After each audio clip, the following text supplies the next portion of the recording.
Okay, in the car, door shut, foot on the brake. Go into the software menu, hold on the logo for a second till it pops and then let go. It sort of blinks and then let go. Put in DYNOTEST and hit enter. And you get diagnostic mode and dyno mode. So in here you can see you've got a bunch of options here that let you view the stats of your car, how much it's charged, current state of air conditioning and power inverters, soft driving computer and software it's running and all sorts of stuff like that. So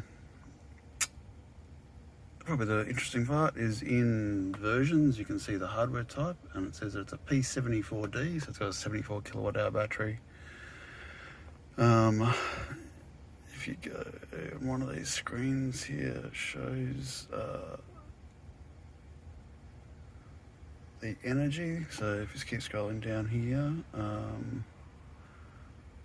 see the energy consumption. It's the same stuff you get in the trip meter there. Just trying to find. You can see what your actual currently available batteries capacity is. Oh yeah, so that on the HV page there's full pack energy, so 68.5. So I've lost about 8% in 60,000 kilometers, which is pretty good.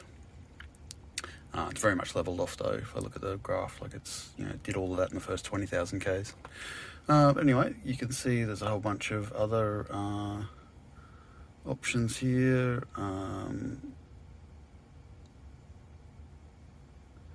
Actions you can take, so I wouldn't mess with any of this, but yeah, you can, there's a bunch of diagnostic tools and things you can get into. In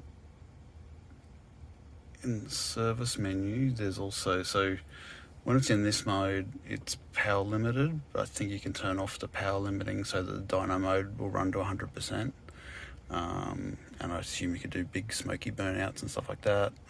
There are options in here.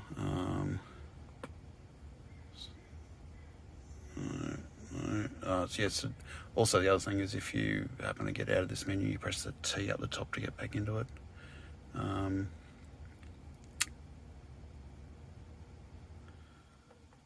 There are options to reinstall your software and stuff. I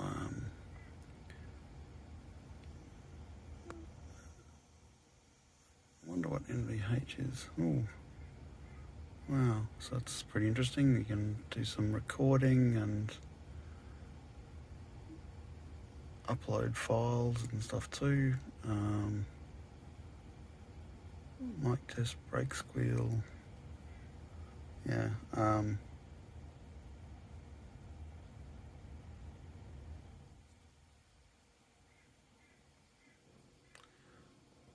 Yeah, pretty interesting stuff. Don't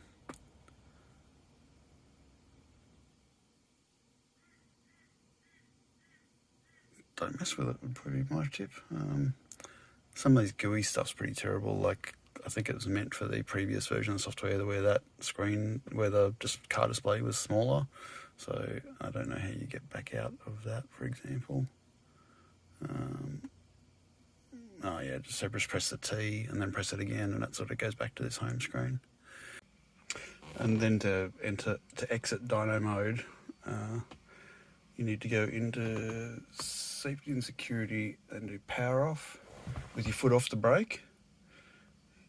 Hit power off, get out of the car,